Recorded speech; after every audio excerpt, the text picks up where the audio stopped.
Hi friends, welcome to Vidyanagar YouTube channel. ఈరోజు మీకు తెలంగాణలో డిఈ సెట్కి సంబంధించిన నోటిఫికేషన్ పూర్తి వివరాలను అయితే మీకు తెలియజేస్తాను. ఎవరైతే ఉపాధ్యాయ వృత్తిలో స్థిరపడాలనుకుంటున్నారో వారికైతే ఈ డిఈ సెట్ అనేది ఒక మంచి అవకాశం అని అయితే చెప్పవచ్చు. ఈ డిఈ సెట్ ద్వారా అయితే మీరు రాష్ట్రంలో ఉన్న డిప్లొమా ఇన్ ఎలిమెంటరీ ఎడ్యుకేషన్ కాలేజీల్లో అయితే ప్రవేశం పొంది ఉపాధ్యాయ ట్రైనింగ్ అయితే మీరైతే పూర్తి చేయవచ్చు. డిఈ సెట్కు అప్లై చేసుకోవడానికి మీరైతే ఆన్లైన్ ద్వారానైతే అప్లై చేసుకోవచ్చు. ఈ అప్లికేషన్ ప్రక్రియ అనేది మార్చి 15వ తారీఖు నుంచి మొదలైపోయింది. చివరి తేదీ అయితే ఏప్రిల్ 15వ తారీఖు వరకు అయితే మీరైతే ఆన్లైన్లో అప్లై చేసుకోవచ్చు. దీనికి సంబంధించిన అఫీషియల్ వెబ్సైట్ అయితే deset.cdsc.telangana.gov.in అనే వెబ్సైట్ ద్వారా అయితే మీరైతే ఆన్లైన్ అప్లికేషన్ అయితే పూర్తి చేయవచ్చు. మీరు ఆన్లైన్ అప్లికేషన్ పూర్తి చేసేటప్పుడు ఫోటోగ్రాఫ్ అయితే 50 KB లోపు అయితే అప్లోడ్ చేయాలి. అదేవిధంగా సిగ్నేచర్ అయితే 30 KB లోపు ఉన్న ఫైల్ని అయితే మీరైతే అప్లోడ్ చేయాలి. ఫోటో అయితే తప్పకుండా అయితే మీరు అప్లోడ్ చేయాలి. మీరు కనుక ఫోటో అప్లోడ్ చేయనట్లయితే మీ అప్లికేషన్ అయితే రిజెక్ట్ చేయబడుతుంది. అదేవిధంగా ఈ డిఈ సెట్ ఎగ్జామ్కి సంబంధించి కామన్ ఎంట్రన్స్ ఎగ్జామ్ అయితే రాష్ట్రంలో ఉన్న 10 జిల్లాల్లో అయితే నిర్వహించబడుతుంది. ఎగ్జామ్ తేదీ అయితే మే 21 మరియు 22 తేదీలు అయితే ఈ ఎగ్జామ్ అయితే జరుగుతుంది. ఈ డిఈ సెట్ ద్వారా డిప్లొమా ఇన్ ఎలిమెంటరీ ఎడ్యుకేషన్లో ప్రవేశం పొందడానికి జనరల్ మరియు బీసీ అభ్యర్థులు అయితే కామన్ ఎంట్రన్స్ ఎగ్జామ్లో కనీస అర్హత మార్కులు అయితే సాధించి ఉండాలి. జనరల్ మరియు బీసీ అభ్యర్థులకు కామన్ ఎంట్రన్స్ ఎగ్జామ్లో 35% మార్కులు అయితే అర్హత సాధించి ఉండాలి. అదేవిధంగా ఎస్సీ మరియు ఎస్టీ అభ్యర్థులకు అయితే ఎటువంటి అర్హత మార్కులు అయితే లేవు.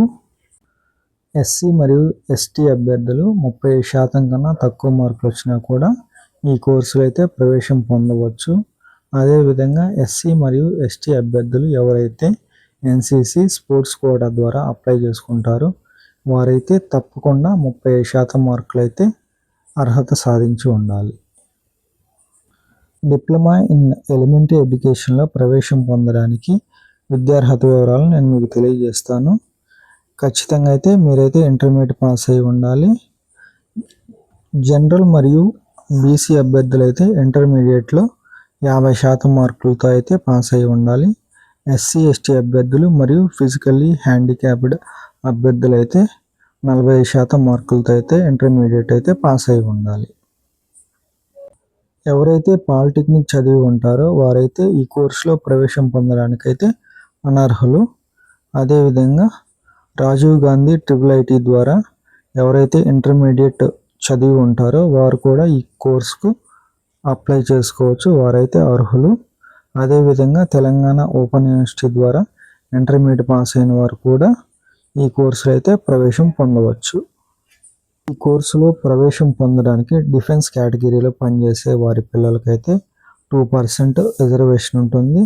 అలాగే స్పోర్ట్స్ కోటా వారికి కూడా రిజర్వేషన్ ఉంటుంది. అలాగే స్కౌట్స్ అండ్ గైడ్స్ వారికి కూడా 0.5% అయితే రిజర్వేషన్ అయితే ఉంటుంది. ఎన్సిసి వారికి కూడా 0.5% రిజర్వేషన్ ఉంటుంది. అలాగే ఎస్సీ ఎస్టీలు బీసీలు ఈడబ్ల్యూఎస్ వారికి కూడా రిజర్వేషన్లు వర్తిస్తాయి. ఈ కోర్సులో ప్రవేశం పొందడానికి మీకైతే కనీస అర్హత వయసు 17 సంవత్సరాలు అయితే నిండి ఉండాలి. అదేవిధంగా మీరు ఎంత ఎక్కువ వయసు ఉన్నవారైనా కూడా అప్లై చేసుకోవచ్చు. అదేవిధంగా ఇంటర్మీడియట్లో వొకేషనల్ కోర్స్ చదివిన వారైతే ఈ కోర్సుకు అప్లై చేసుకోవచ్చు. కాకపోతే వీరికి సంబంధించిన కేసు అయితే హైకోర్టులో అయితే పెండింగ్లో ఉంది. హైకోర్టు ఇచ్చే తీర్పు ఆధారంగా ఈ కోర్సులో ప్రవేశం కల్పించాలా వద్దా అనేది అయితే దీనికి సంబంధించిన బోర్డు అయితే నిర్ణయం తీసుకుంటుంది. రాష్ట్రంలో ఈ కోర్సును తెలుగు, ఇంగ్లీషు, ఉర్దూ మీడియంలో అయితే కళాశాలలు అందిస్తున్నాయి. ఎవరైతే ఇంగ్లీష్ మీడియంలో ఈ కోర్సు చదవాలనుకుంటున్నారో వారైతే ఖచ్చితంగా అప్లై చేసేటప్పుడు ఇంగ్లీష్ మీడియం ఆప్షన్ ఎంచుకోవాల్సి ఉంటుంది. ఈ కోర్సులో ప్రవేశానికి సంబంధించి అందుబాటులో ఉన్న సీట్లన్నీ కేటగిరీ ఏ మరియు కేటగిరీ బిగా 2 రకాలుగా అయితే భర్తీ చేయడం జరుగుతుంది. కేటగిరీ ఏ సీట్లు అయితే కన్వీనర్ కోటా ద్వారా అయితే భర్తీ చేస్తారు. అదేవిధంగా కేటగిరీ బిలోని సీట్లు అయితే ప్రైవేట్, అన్ఎయిడెడ్ మరియు మైనారిటీ కాలేజీలోని సీట్లు అయితే కేటగిరీ బి ద్వారా అయితే భర్తీ చేయడం జరుగుతుంది. ఈ ఎంట్రన్స్ ఎగ్జామ్కి సంబంధించిన పరీక్ష అయితే 100 మార్కులకు గాను ఉంటుంది. ఒక్కో ప్రశ్నకు 1 మార్క్ అయితే కేటాయించడం జరుగుతుంది. తెలుగు మీడియంలో పరీక్ష రాసేవారైతే ఈ కామన్ ఎంట్రన్స్ ఎగ్జామ్కి సంబంధించిన పరీక్ష అయితే ఎలా ఉంటుంది. General knowledge and teaching aptitude 10 మార్కులకు ఉంటుంది. జనరల్ ఇంగ్లీష్ అయితే 10 మార్కులకు ఉంటుంది. జనరల్ తెలుగు అయితే 20 మార్కులకు ఉంటుంది. మ్యాథమెటిక్స్ అయితే 20 మార్కులకు ఉంటుంది. ఫిజికల్ సైన్స్ 10 మార్కులకు, బయోలాజికల్ సైన్స్ అయితే 10 మార్కులకు, సోషల్ స్టడీస్ అయితే 20 మార్కులకు గాను ఉంటుంది. ఉర్దూ మీడియంలో ఎంట్రన్స్ ఎగ్జామ్ రాసే వరకు కూడా సేమ్ ఇదే విధంగా అయితే మార్కులు కేటాయిస్తారు. కాకపోతే తెలుగు స్థానంలో ఉర్దూ అయితే 20 మార్కులకు ఉంటుంది. అదేవిధంగా ఇంగ్లీష్ మీడియంలో రాసే వారికి కూడా ఇదే విధంగా మార్కులు కేటాయించారు. కాకపోతే ఇంగ్లీష్ తర్వాత ఇంకొక లాంగ్వేజ్ అయితే వారు ఎంచుకున్న లాంగ్వేజ్ 20 మార్కులకు గాను ఉంటుంది. ఈ ప్రవేశం విషయంలో 85% అయితే స్థానికులకైతే కోటా ఇవ్వడం జరుగుతుంది. 15% అయితే బయటి అభ్యర్థులు కూడా ఈ ఎగ్జామ్ రాసి మన రాష్ట్రంలో అయితే ప్రవేశం పొందవచ్చు. ప్రవేశం కల్పించే విషయంలో రూల్ ఆఫ్ రిజర్వేషన్ అయితే పాటిస్తారు. అంటే ఈడబ్ల్యూఎస్ అభ్యర్థులు, బీసీ అభ్యర్థులు, ఎస్సీ ఎస్టీ అభ్యర్థులు, NCC, sports quota, physically challenged persons, ఇలా వివిధ రకాల రిజర్వేషన్స్ అయితే అన్నీ కల్పించబడి ఉంటాయి. ప్రవేశం కల్పించే విషయంలో కౌన్సిలింగ్ నిర్వహించాక కూడా ఏదైనా సీట్లు అయితే ఖాళీగా ఉన్నట్లయితే స్పాట్ అడ్మిషన్ల ద్వారా కూడా ఈ కోర్సు అయితే ప్రవేశం కల్పిస్తారు. ఈ ప్రవేశ పరీక్షకు సంబంధించిన ఎంట్రన్స్ ఎగ్జామ్ అయితే ఆన్లైన్ విధానంలో ఉంటుంది. అదేవిధంగా ఉమ్మడి జిల్లాలు అంటే తెలంగాణ రాష్ట్రంలోని 10 జిల్లాలు అయితే ఈ పరీక్ష అయితే నిర్వహించబడుతుంది. ఈ కోర్సులో ప్రవేశం పొందేటప్పుడు మీరు చెల్లించవలసిన ట్యూషన్ ఫీజు, వివిధ రకాల ఫీజులు అయితే మీరైతే స్క్రీన్ మీద చూడగలరు. ఈ అప్లికేషన్కి సంబంధించి పరీక్ష ఫీజు అయితే జనరల్, బీసీ అభ్యర్థులు అయితే 500 రూపాయలు అయితే చెల్లించాలి. ఎస్సీ, ఎస్టీ, ఫిజికల్లీ ఛాలెంజ్డ్ అభ్యర్థులు అయితే 450 రూపాయలు అయితే ఫీజును చెల్లించాల్సి ఉంటుంది.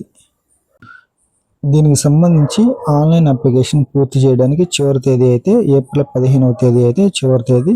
ఆ లోపు అయితే మీరైతే ఆన్లైన్ అప్లికేషన్ అయితే అప్లై చేసుకోవచ్చు. స్క్రీన్పై చూపిన అఫీషియల్ వెబ్సైట్ ద్వారా అయితే మీరైతే ఆన్లైన్ అప్లికేషన్ అయితే పూర్తి చేయవచ్చు.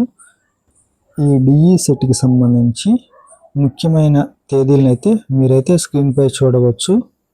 అంటే కౌన్సిలింగ్ ఎప్పుడు స్టార్ట్ అవుతుంది, సీట్స్ ఎప్పుడు కేటాయిస్తారు అనేవి కూడా ఇప్పుడే నోటిఫికేషన్లో ఇవ్వడం జరిగింది. ఈ నోటిఫికేషన్కి సంబంధించి ఏవైనా సందేహాలు ఉంటే స్క్రీన్పై చూపించిన నెంబర్లకు ఫోన్ చేసి మీరైతే మీ సందేహాలను నివృత్తి చేసుకోగలరు.